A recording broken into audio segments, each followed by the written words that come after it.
Joshua 22, verses 10 to 31. Tomorrow's church. So we're now in Joshua 22 of our series, and we're in the second half of that chapter. And I've entitled this sermon, Tomorrow's Church. And I want to talk about zeal, and I want to talk about legacy.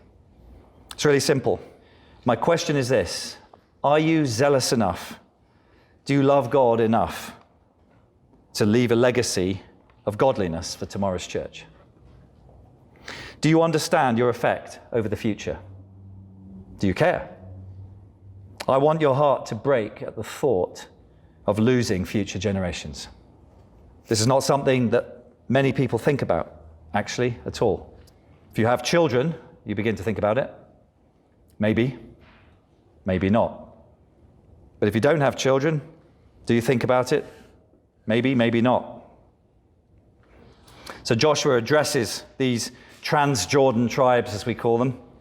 And if we go back, the reason they had that land the other side of the river, and everybody else had land to the west of the river, between the Mediterranean and the Jordan River, is because just before Moses died, you'll remember that they tried to come up through the land of Sihon, the Amorite, and through Og, the Amorite, who was further north.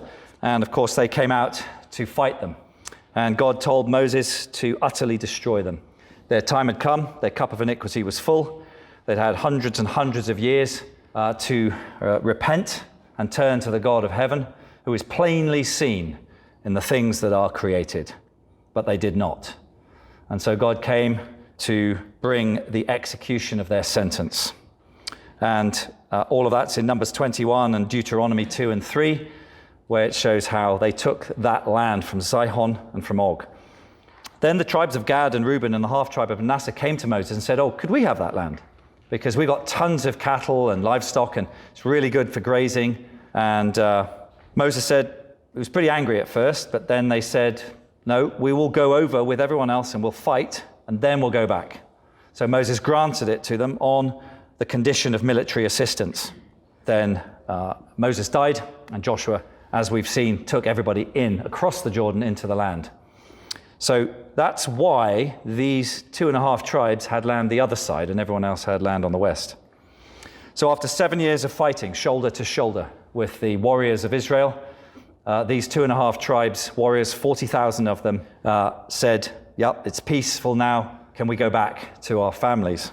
And they were very rich with spoil. And Joshua, as we heard last week, exhorted them to go back, clinging to the Lord, loving him with all their heart, all their soul, for all the days of their lives. And we pick it up here with these 2.5 tribes on their way home, and they have an idea. And that idea nearly leads to civil war, as some of my ideas have done in the past. So Joshua 22, verse 10. "And when they came to the region of the Jordan that is in the land of Canaan, the people of Reuben and the people of Gad and the half-tribe of Manasseh built there an altar by the Jordan, an altar of imposing size. And the people of Israel heard it said, 'Behold, the people of Reuben and the people of Gad and the half-tribe of Manasseh have built the altar at the frontier of the land of Canaan, in the region about the Jordan, on the side that belongs to the people of Israel.' And when the people of Israel heard of it, the whole assembly of the people of Israel gathered at Shiloh to make war against them." Verse 13.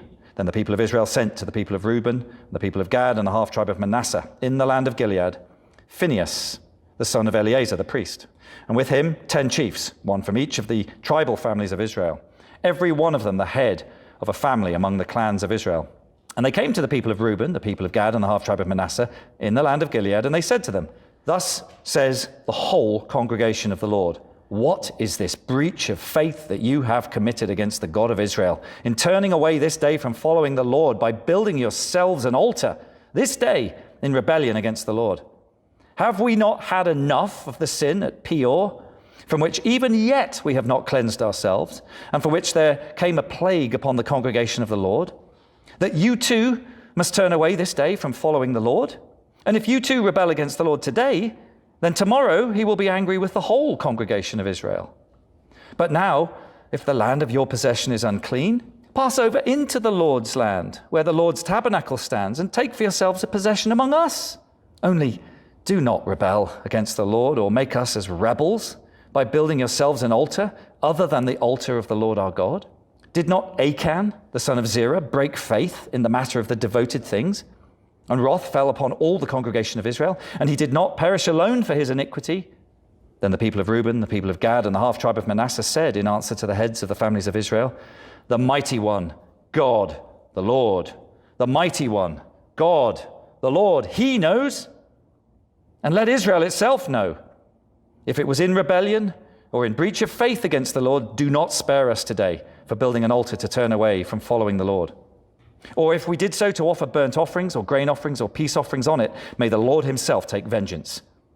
No, but we did it from fear, that in time to come, your children might say to our children, what have you to do with the Lord, the God of Israel? For the Lord has made the Jordan a boundary between us and you, you people of Reuben and people of Gad. You have no portion in the Lord, so your children might make our children cease to worship the Lord.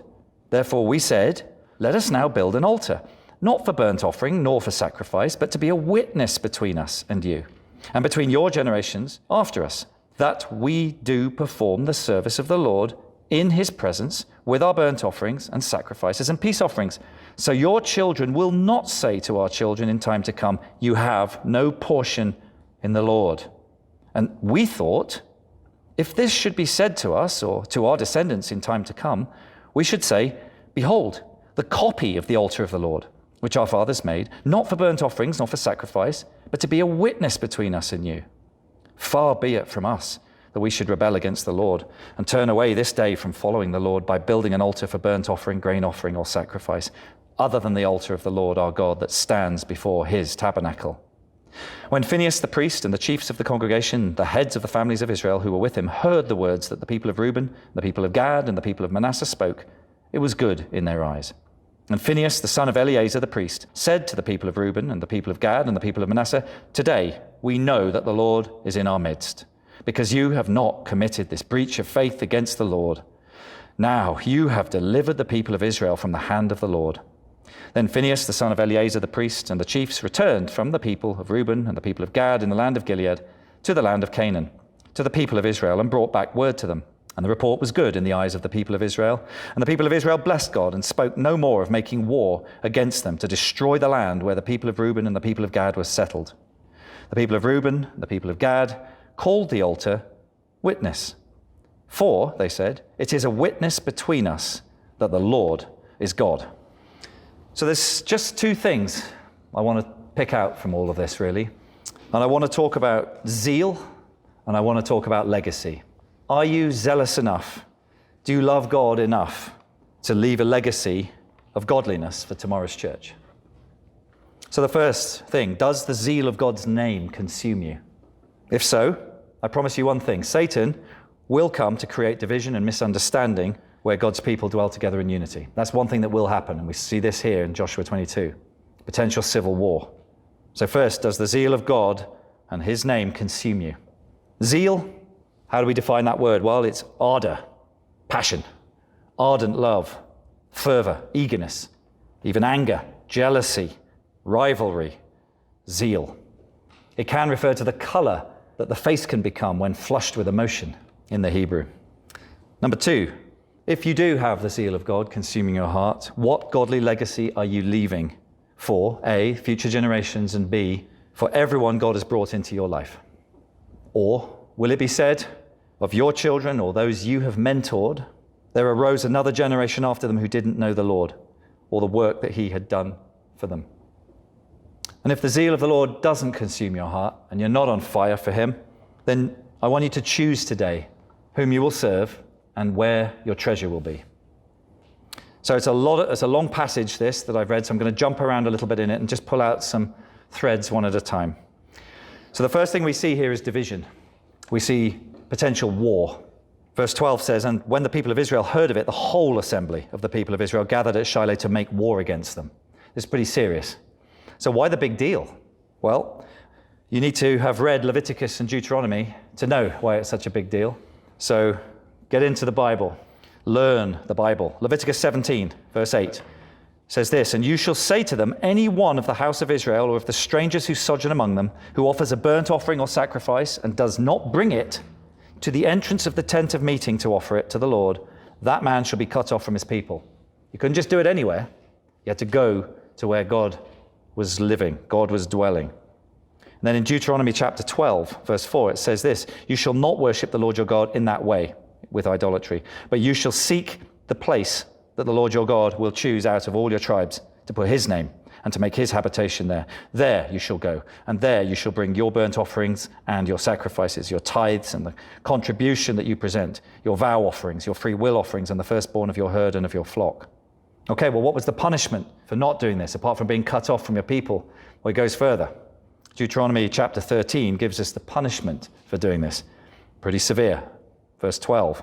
If you hear in one of your cities, which the Lord your God is giving you to dwell there, that certain worthless fellows have gone out among you and have drawn away the inhabitants of their city, saying, let us go and serve other gods, which you have not known, then you shall inquire and make search and ask diligently. And behold, if it be true and certain that such an abomination has been done among you, you shall surely put the inhabitants of that city to the sword, devoting it to destruction, all who are in it and its cattle with the edge of the sword. You shall gather all its spoil into the midst of its open square and burn the city and all its spoil with fire as a whole burnt offering to the Lord your God. It shall be a heap forever. It shall not be built again. So you can see why this was a big deal. In verse 16, you can see why they said, thus says the whole congregation of the Lord. What is this breach of faith that you've committed against the God of Israel in turning away this day from following the Lord your God by building yourselves an altar? So you can see this was what was in their minds. Remember, these laws had not been long past. They had lived with these laws in the wilderness. They were very familiar with what the penalty was. But we have to be very careful of division. You see what happened here? The enemy, you see, prowls around seeking. Just stop there. You know that passage too well. The devil prowls around like a roaring lion seeking. Stop. He's seeking. We're told if we seek, we find. The devil heard that. He said, oh, I'm going to do that. I'm going to do that too. I'm going to seek. And sadly, he does find. He finds people to savage and tear limb from limb. So we have to be careful. You see, there were good motives on both sides here. All the 10 tribes, they had good motives. They wanted to protect the honor of the Lord. But the 2.5 tribes also had good motives. It's vital to talk. It's vital to inquire. It's vital that we communicate. We must challenge. We must seek unity. Not at any cost. Not at the cost of truth. Not at the cost of challenge, but we must seek unity if it is at all possible. They should have talked first to the tribes, the other tribes, really. They should have run this past the high priest Eleazar, Phinehas' father, because the law was absolute on this, worshipping at one place. So it was bound to cause trouble. But you notice fear for their children controlled them. It blinded their eyes to their brother's needs.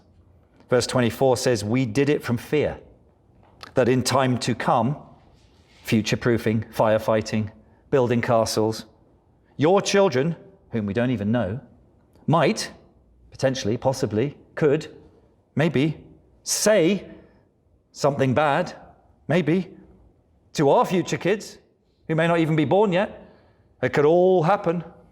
So, verse 28, we thought that we would just build a huge, huge altar. You see what fear does? Good motive, but pressured by fear, lack of communication. You see, Satan uses our inexperience. He uses our immaturity. He uses our fear. He even uses our logic sometimes, and our common sense, and our good intentions. We have to be very careful. So, beware that your passion for God doesn't distress your brothers and sisters. Don't damp down your passion, whatever you do. But just pause for a moment in your passion and your fire and say, Lord, should I just rush headlong and do this, or say this, or post this, or whatever? Just ask. Seek counsel from God. Seek counsel in Scripture. Make sure you know Scripture, okay? Too many people play around. You have to know Scripture. You have to seek counsel in prayer. Practice it. You have to pray. I mean, really pray. You need to seek counsel from experienced Christians, not from your peers who think exactly the same as you anyway. That's not going to help you, is it? They're going to challenge you? Highly unlikely. You see, these 2.5 tribes, they loved God. They wanted to demonstrate it. They wanted to leave a legacy of worship for their children. They wanted to leave a legacy of protection for their children in case their cousins' children came along and said, well, you're the other side of a river, who are you? But they needed to have learned a little wisdom, and by the end of this, I think they had. So what did they do? They built an altar. They called it Witness. Verse 10 says, and when they came to the region of the Jordan that's in the land of Canaan, the people of Reuben, and the people of Gad, and the half-tribe of Manasseh built there an altar by the Jordan, an altar of imposing size. This wasn't just a little pile of rocks. This was not just a little bit of mud and stuff with a stick in the top of it and a flag. This was a huge structure. Now, it could have been on either side. We're not quite sure from the Hebrew which side of the river it was on. I think on balance it was probably on their side, on the east side. But the English translations do muddy it slightly. It doesn't really matter, does it? The point is they built it, and they upset an entire nation. So why did they build this? Well, number one, they were fearful for their children. Tomorrow's church, the church of tomorrow. You remember the martyr Stephen, young man who was being stoned? And he was, well, just before he was stoned, he recited the history of Israel. And he referred to the Jewish people in the desert as the church in the wilderness. Well, this is now the ecclesia. That word in the Greek there was ecclesia, church. And that was now the ecclesia in Canaan. They were fearful for the church, the ecclesia of tomorrow.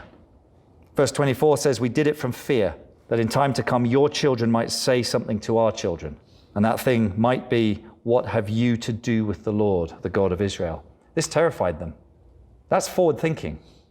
Their hearts were literally living the experience that their children might have and saying, we can't have that happen. Our children are too precious. The next generation are too precious. The ones we're mentoring are too precious. The ones in our circle of influence are too precious. We have to be careful. They also remembered how angry Moses had got when they'd asked for this land on the other side. In Numbers 32, Moses had really let rip at them. They'd asked for this land, and he said, shall your brothers go to war while you sit here? Why will you discourage the heart of the people of Israel from going over into the land that the Lord has given them? Your fathers did this. And then they said, no, we'll go over too. We'll fight with you. And then when it's all settled, we'll go back home. And Moses said, okay. So they remembered that. But maybe some other people would say, yeah, well, you haven't helped. You've just, you've got all that stuff over there. Who are you? They were frightened. They cared about being in unity with the believers in Yahweh. They also heard everybody talking about Canaan, and then their bit. It was always talked of separately. Even in this chapter we see it's referred to, why don't you come over to Canaan, where we live, where the Lord's temple is. Why don't you come over there? We'll even give you land.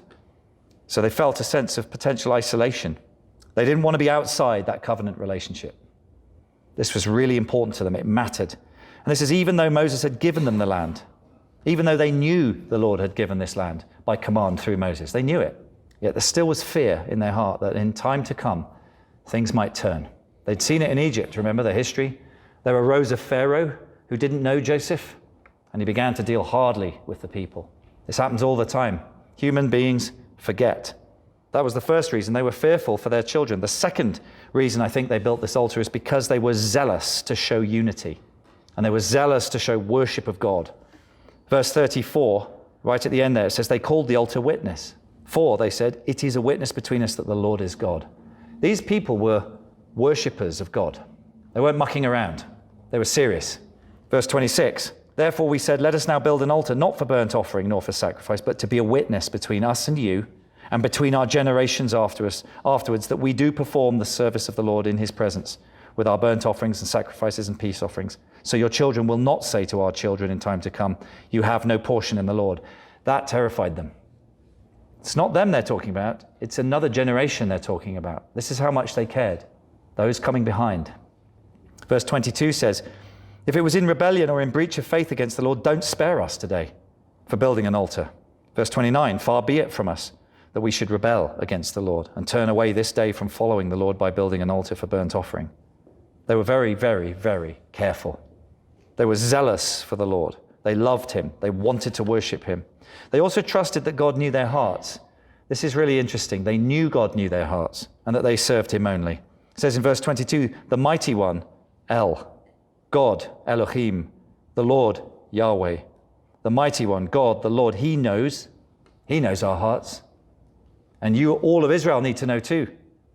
So they knew that the Lord knew their hearts. Their hearts were right before him. Yes, perhaps unwise, but they were so emphatic they used 3 of the revealed names of God twice. El, Elohim, Yahweh. El, Elohim, Yahweh. He knows. They were really trying to get their point across. They honored his name. Even in their speech, they honored him. They trusted him. They were sure that he knew their motives of heart. And they offered to die if their motives were found to be wrong. So these guys are serious. And then the third reason I think they built this altar was as a legacy for their children and their future generations. I think they wanted something big, both to protect and to provide a lesson, an ongoing lesson. So let's look at protection. I think in Joshua 22:24, they say, we did it from fear, that in time to come your children might say to our children, what have you to do with the Lord, the God of Israel? Verse 25, you have no portion in the Lord. So your children might make our children cease to worship the Lord. Actually prevent them from coming in to Israel. Actually prevent them coming to Shiloh where the tabernacle was. Actually prevent them worshiping God. And they wanted to protect their children from this. So they built a huge imposing altar. Verse 26, let us now build an altar, not for burnt offering, etc., etc., etc., but to be a witness between us and you and between our generations after us, that we do perform the service of the Lord in his presence. We do come to Shiloh. We do provide the appropriate offerings. We're not just doing it here on our side. We want to protect the next generation. Verse 28, and we thought, if this should be said to us or our descendants in time to come, we should say, behold the copy of the altar of the Lord, which our fathers made, not for burnt offerings nor sacrifice, but to be a witness between us and you.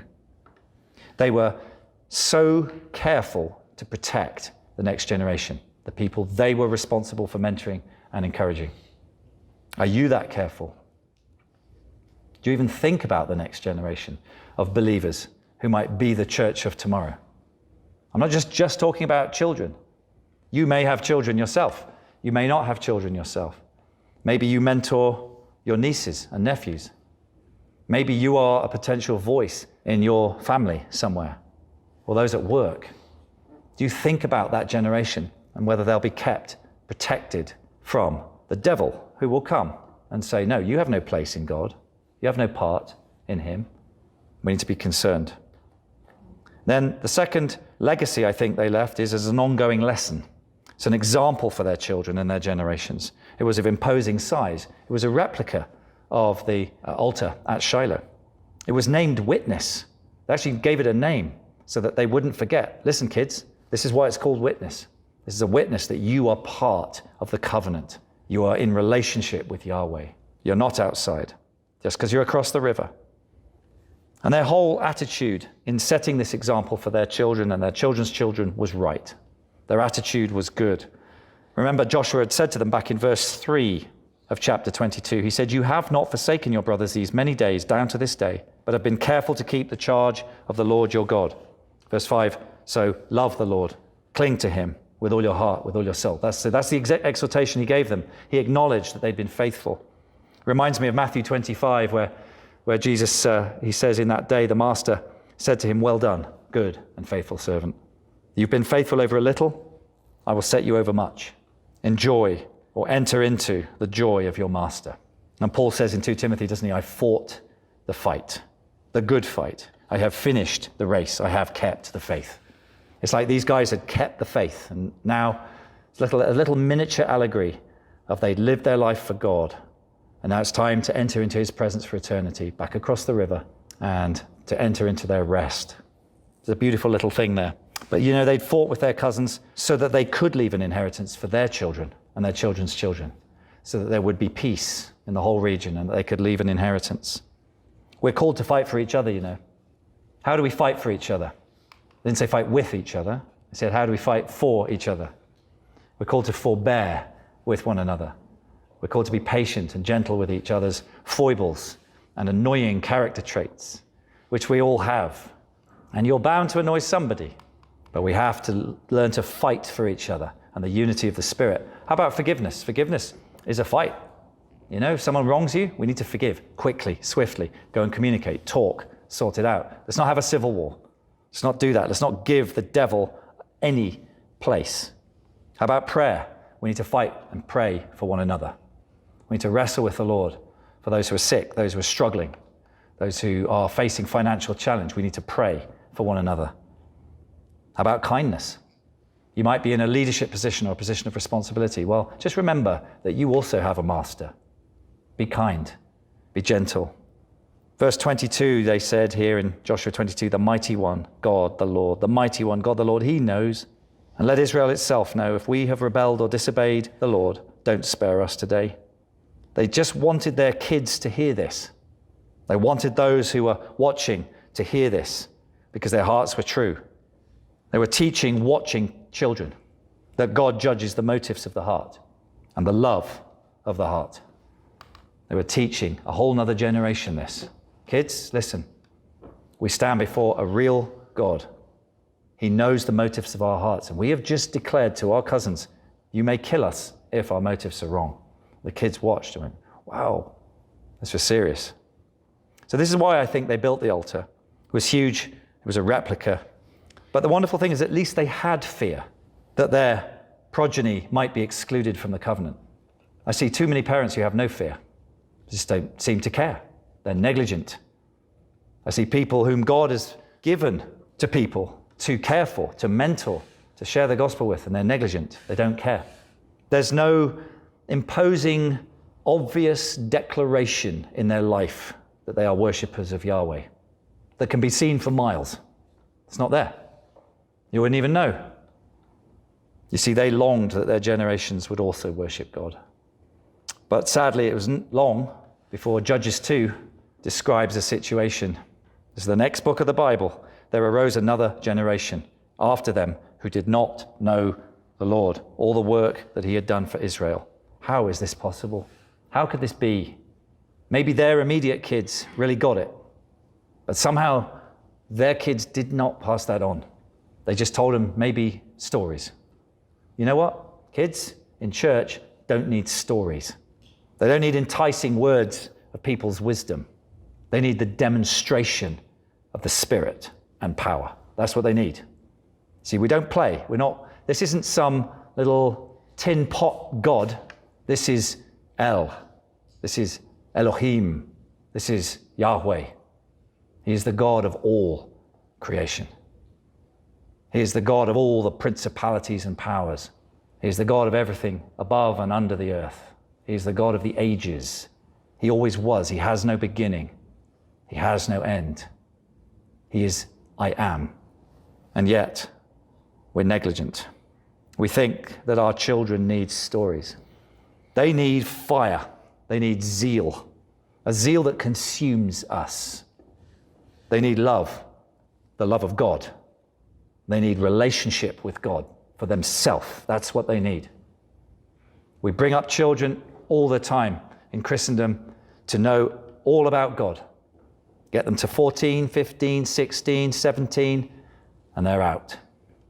They may last and get them into university. They're out. They may last, get them to 25.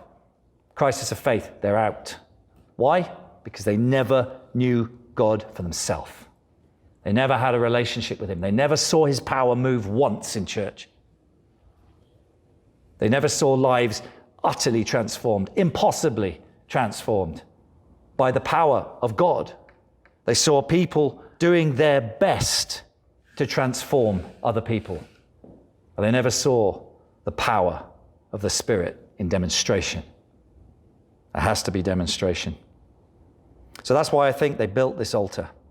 They had a heart of zeal for God. They wanted to demonstrate that God was their God to their kids. Let's look at zeal quickly.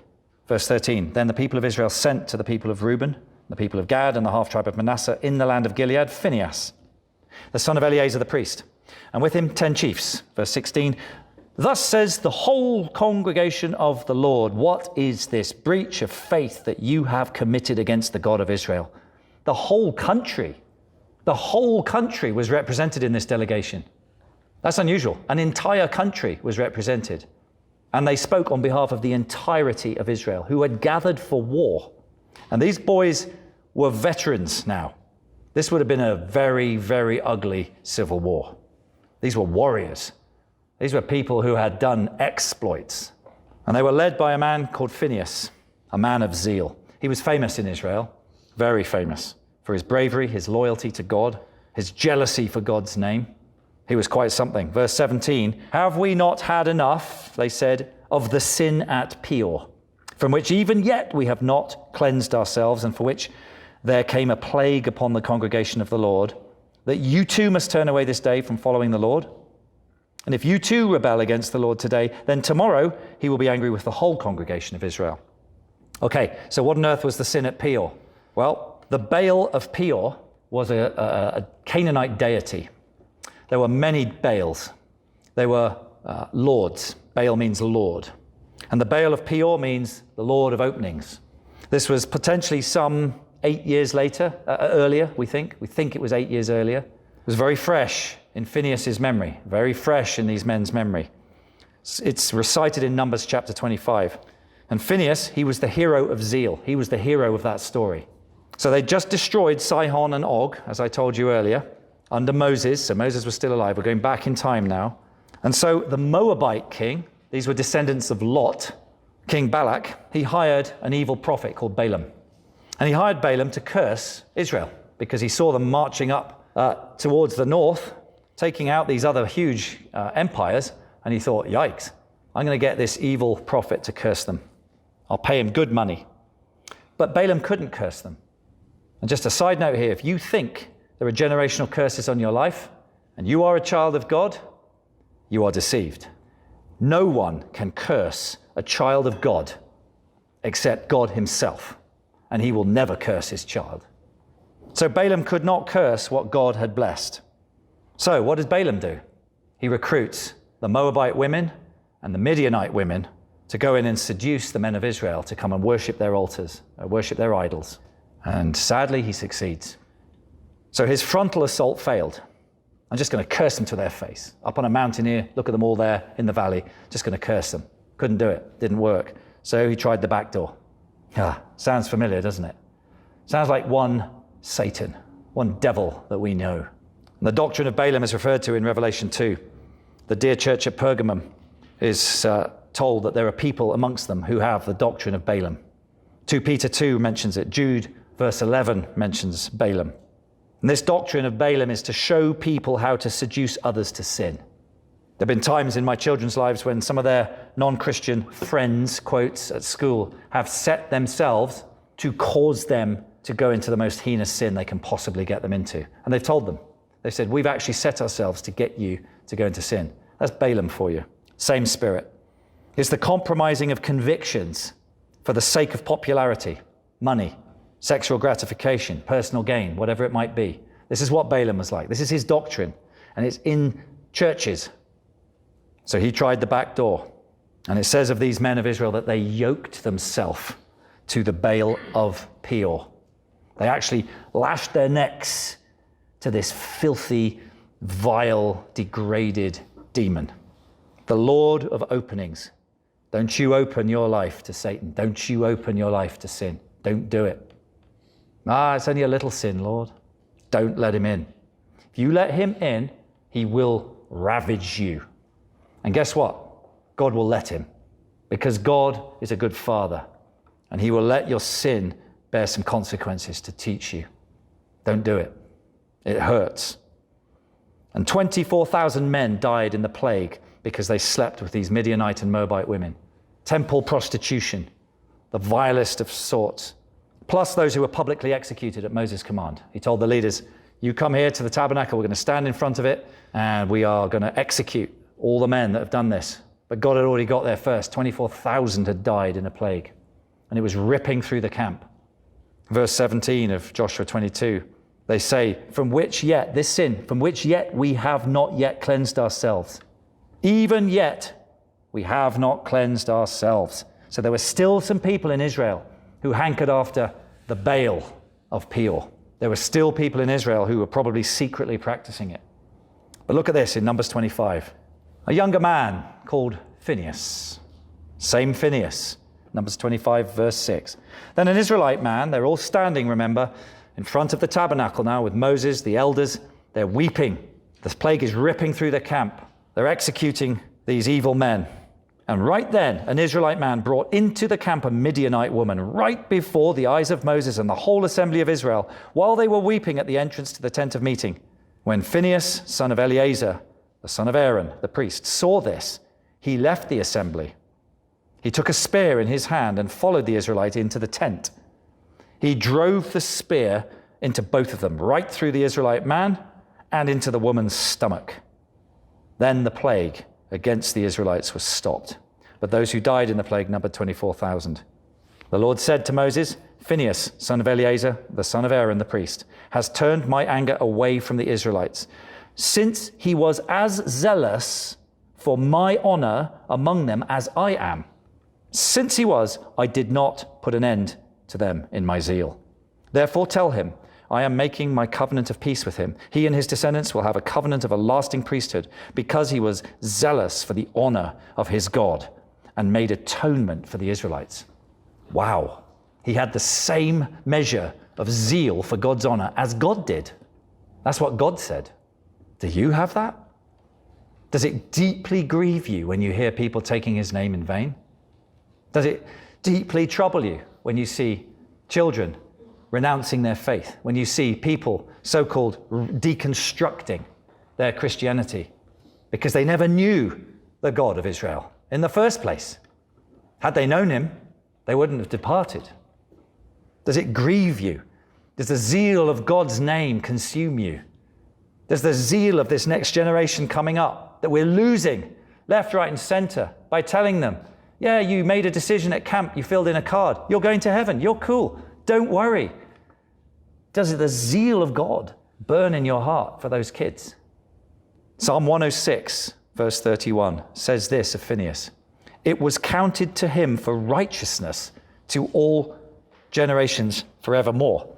That's the same Hebrew word as is used in Genesis 15 for Abraham. It was counted to Abraham for righteousness, just because he believed God. Same. I tell you, you honor the Lord, you please the Lord when you're zealous for his name, for his reputation, for the honor of his house, of his people, of his children, of those who will be added to the fold. Zeal. How careful these Israelites were. Do you see how careful they were? They were so concerned about what God thought. They so loved him and so reverenced him at this time. They were still tender from the discipline after Peor. They knew that idolatry leads to filthiness, to vileness, to sexual sin, to arrogance, to loss of blessing, to judgment. They knew. They still remembered. They lasted 8 years, still this tender, still this careful, still this zealous. All of them, both sides of this misunderstanding. They were willing to go and challenge their brothers. This is something that we don't do. Don't judge. You're not allowed to judge me. It's my walk with God. It's my truth. No, it's not. We're part of a body. And if one part of the body is diseased, it's all diseased. They were like Jesus, fulfilling the Davidic prophecy in Psalm 69, verse 8. David there says, I'm a foreigner to my own family. I know that feeling. A stranger to my own mother's children. For zeal for your house consumes me. And the insults of those who insult you fall on me. That's the truth. They're not insulting you. They're insulting him. They say, oh, I don't like that church. They're far too serious. It's not us they're insulting. It's him they're insulting. And they understood this, that no one is an island. There's none of us that's an island. Verse 18, if you too rebel against the Lord today, then tomorrow he'll be angry with the whole congregation. They knew it. Then they referred to Achan in verse 20. Did not Achan, the son of Zerah, break faith in the matter of the devoted things? And wrath fell upon all the congregation of Israel. And he did not perish alone for his iniquity. You see, we're a body. We're one. And those who will be added to the fold, yeah, we might not see them yet. But you know what? We need to act as if we already know them somehow. They are part of us. They were in him in eternity. We need to care. Now, admittedly, these 10.5 tribes made a big assumption. They just assumed that these guys had become apostate. and set up a competing altar to offer wrongly. But admittedly, that's probably fair enough. What on earth were they doing? Yet there was grace there. They were gracious. There was a spirit of brotherly love and unity. Verse 19, look what they offer them. But now, if the land of your possession is unclean, pass over into the Lord's land, where the Lord's tabernacle stands, and take for yourselves a possession among us. Wow. When challenging someone else, do you really care if it would cost you something? Do you love the saints that much that even if it costs you a huge amount, you would say to them, hey, don't talk like that. Hey, I noticed you getting really violent and angry, or I noticed some filthy language out of your mouth. Hey, we're one. We're one. Let's not do this. It might cost you, you know. Yeah, that guy, he's just such a freak. He's such an extremist. You know, some of you have, I've heard, when God has walked into your life, some young people, I've heard of this, God has just walked in and just gloriously saved them. They go back to school and their friends go, what's happened to you? You freak. You're just so extreme. You make us feel uncomfortable. What's wrong with you? Yeah, this is a 14-year-old I heard this about. God bless her. God, he has blessed her. He saved her.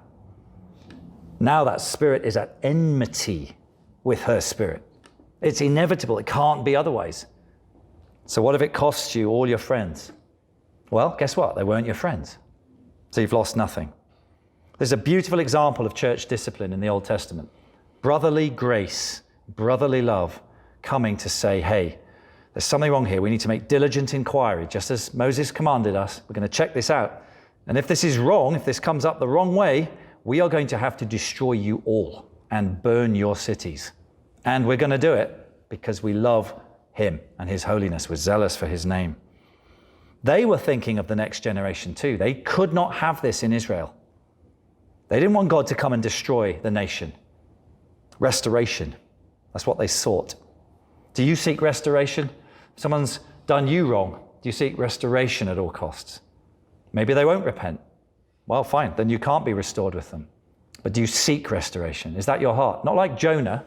He said, well, I'll go and tell them, God, but I hope you burn them all. They deserve it. Not like that. The church of tomorrow has to be preserved. The church of tomorrow has to have someone, that's you, standing in the gap between the dead and the living, like Aaron, and saying, I'll pray for them. I'll speak to them.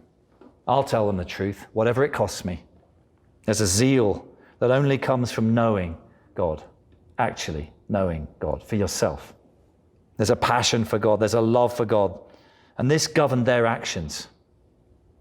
What was the result of all this? Well, there was understanding restored through love for God and love for his ecclesia in the wilderness and now in Canaan, his church. There was peace. The enemy had been thwarted. See, the enemy, he wanted them to tear themselves to pieces. They just spent 7 years fighting people who sacrificed their children. And now he's thinking, I'm going to get them to kill each other. Well, he wanted civil war and he didn't get it because the Spirit of God intervened. People made choices. What's another result of all this? Well, the Transjordan tribes, they had a story to tell their kids. Hey kids, this was unbelievable. Daddy. Yeah, I've been away 7 years. Let me tell you this story. On the way home, the whole of the country wanted to kill me. No way, Daddy. Yeah. What happened? Did you kill them all, Daddy? Because you're alive. No, I didn't, darling. What a story. And you know, these people were strengthened in their love for God by this. This strengthened their devotion because they got the understanding of their brothers. They got the endorsement of their brothers to carry on in their fiery zeal for God, their fiery care for the next generation. Yeah, you do that. We've got the same zeal. Now we understand each other. We just do it differently. You're a bit stupid, we're a bit cleverer, but we love you. We're gonna do this together. So they were strengthened for the church of tomorrow.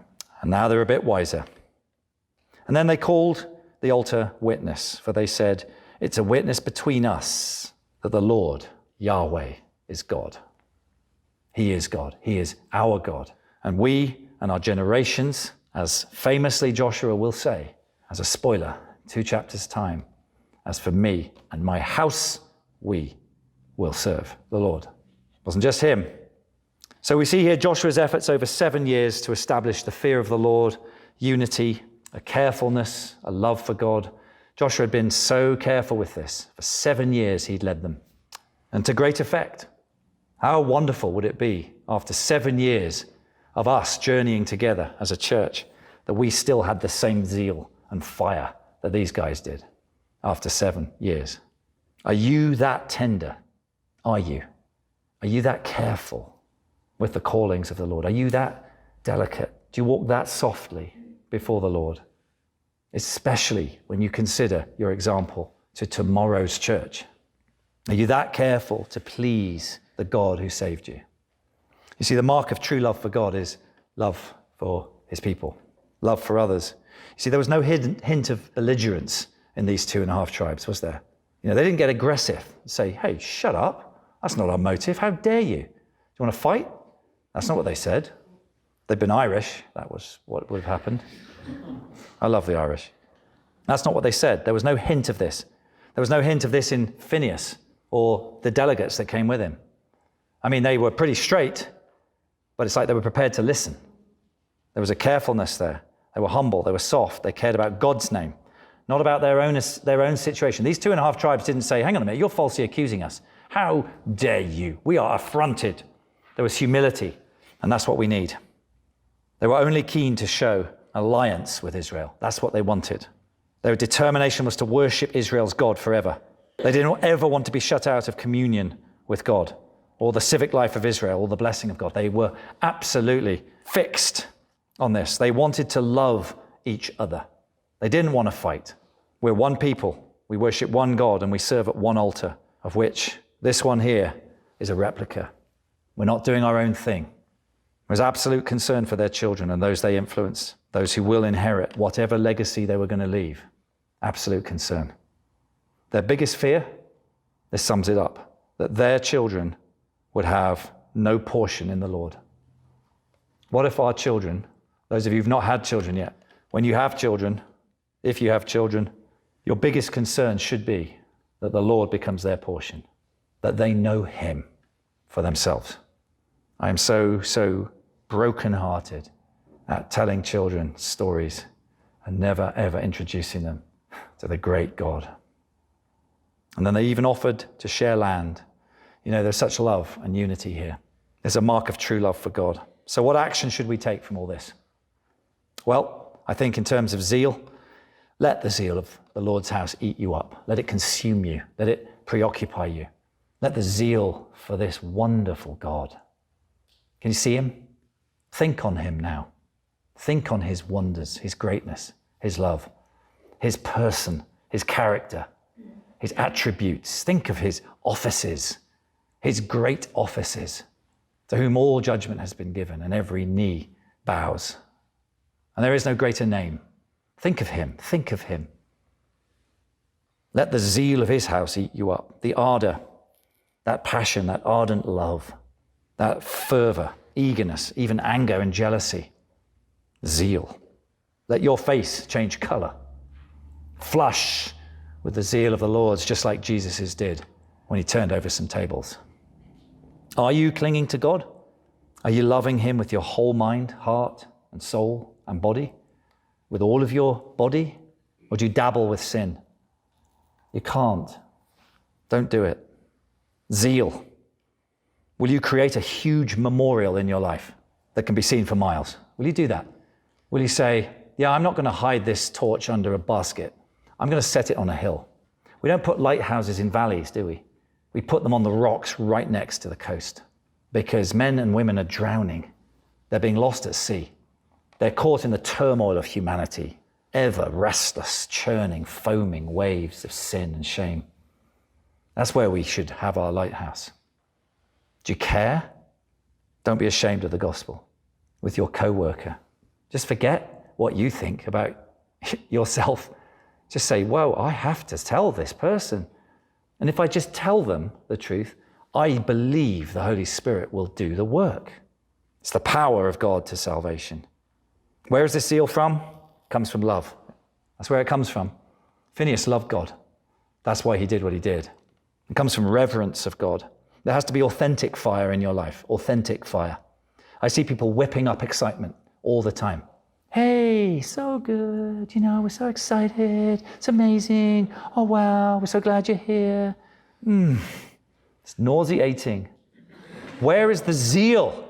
Where is the real fire taken from the altar of God? I am glad you're here, but I'm not going to dribble all over you.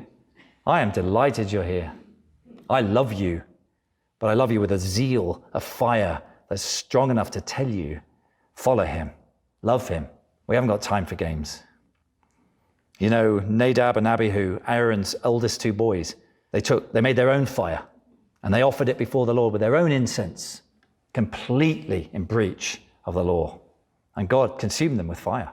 That's why Eleazar, who was third in line, became the high priest, and his son Phinehas. They wouldn't have been in the priestly line had the older two not done that. We can't offer strange fire. We can't whip up emotions in church. We can't think that's going to change anybody. We can't do crazy stuff to try and attract people to church. It's false fire. It's strange fire. It's foreign.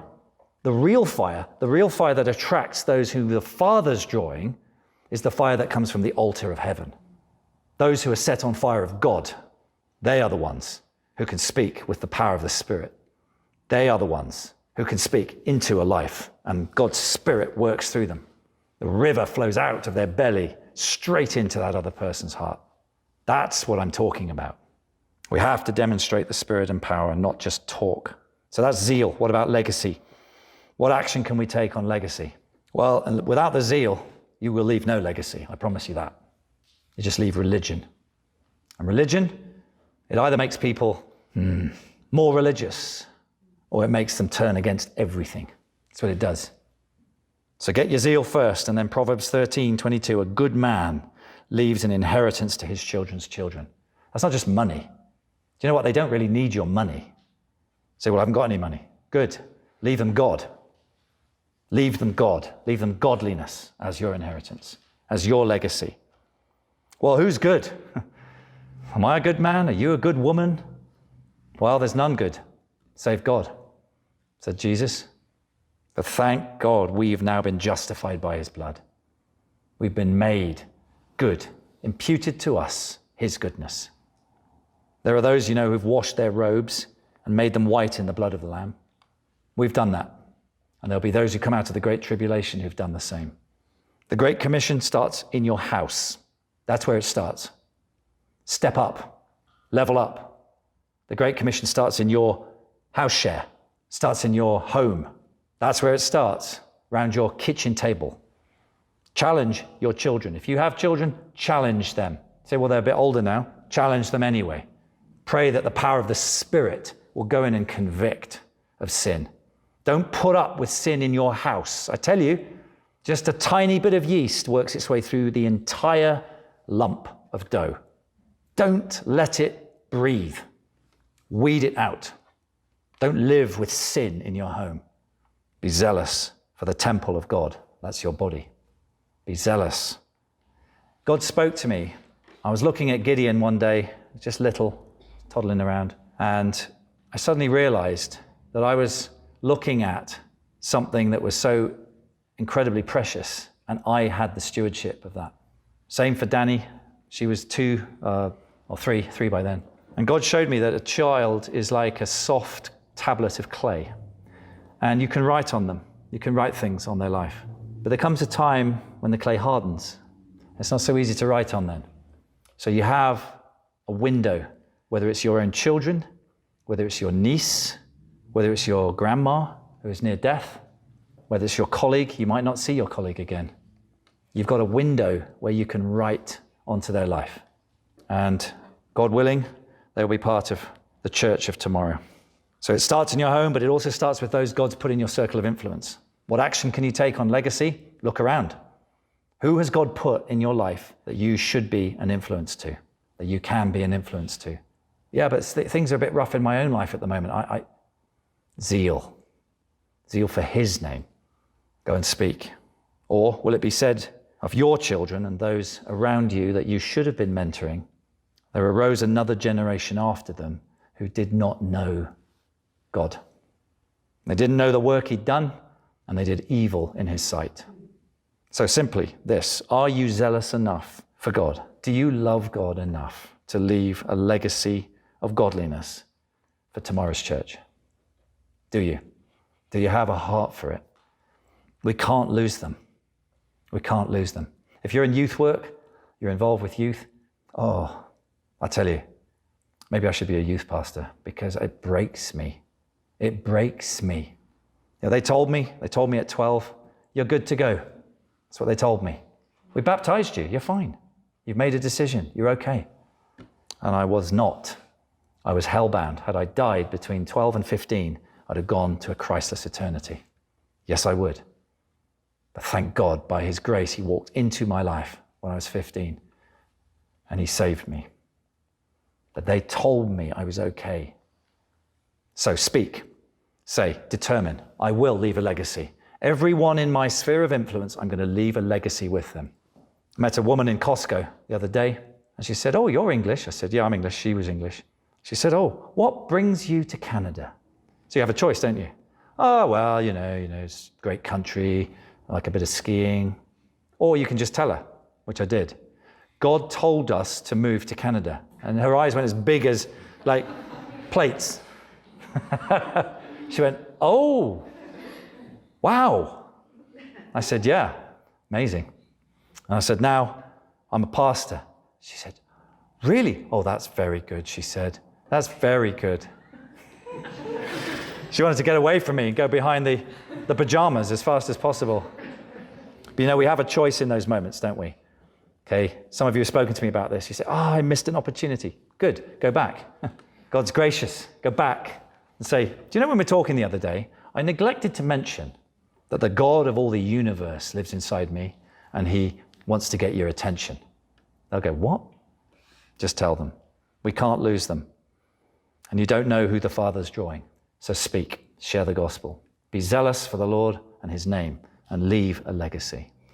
My prayer is this, that your hearts would be inflamed with love and zeal for the Lord. Let's pray. Dear Heavenly Father, I pray that every single heart under the sound of my voice, Lord, would become one zealous for your name. So impassioned, so ardent, so passionate for you and for your nobility, for your renown, for your influence, for your kingdom coming and your righteousness, Lord, that nothing of personal interest gets in the way. Lord, I pray that you would so quicken these words to every heart, that every heart would be determined today to say, Lord, I am going to let my heart be consumed with the zeal of your house. I am going to let my heart be eaten up, obsessed with your love, with sharing you, what you've done for me, to others. And I'm determined to leave a legacy. Lord, I'm determined, Lord, those I come into contact with, I will leave a deposit. I will leave a seed. I will leave a tiny, maybe gesture, token of the truth of your word. Not just human kindness, Lord, but true kindness that cares for the eternal soul. And I set myself, Lord, today to leave that legacy, for I cannot abide to see men, women, and children rushing headlong into hell. Lord, and I ask that you would strengthen us in this great work that you've called us to. I ask that you would encourage our hearts. I ask that you would lift up the sick, the downtrodden, the lonely, the struggling. And Lord, let us gather round and lift each other up as we run forwards together to the prize of the high calling. And in Jesus' mighty name I pray this. Amen. When the years have come and gone and time has slipped away, and all your labor and your toil is done, will you be one ashamed to say to those who come behind, I wasted years, I wasted so much time. Oh, will you say with saints of old, I've kept the faith, I have not sold the gift of God committed unto me. For since the day I first believed, I've walked the Calvary way, and now I face tomorrow's church, I'm not ashamed to say.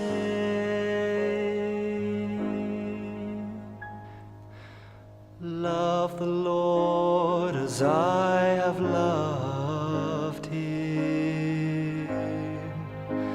Serve the Lord just as I have done.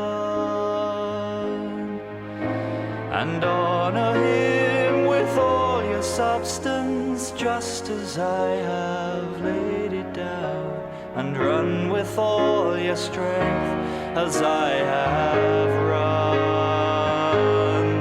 For now a crown is laid up for me, I have fought a valiant fight, and the sunset of my days is burning bright. And if ever there was something that I could leave behind, it's a legacy of service for tomorrow's church to find. Oh Lord, I know to sing this song when I am old and grey will take a turning of my will take a choice today to leave a heritage of godliness for children yet unborn. Will take the price of love, a life laid down. Oh, let this heart be in our sons and in our daughters too, and let our children's children, Lord, to Thee alone be true. And let the vision that You gave us burn in them, we pray, that in old age they'll love Thee still, and to their children say,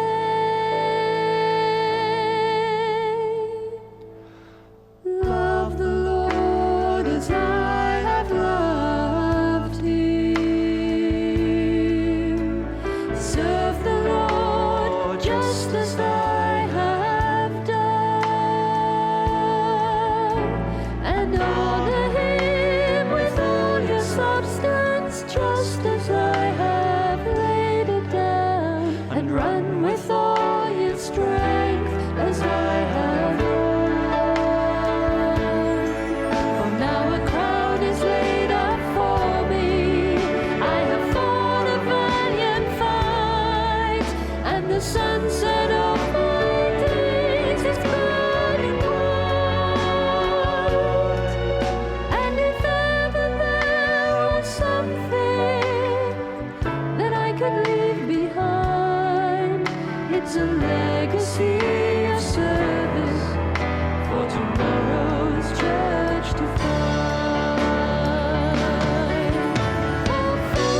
a legacy of service for tomorrow's church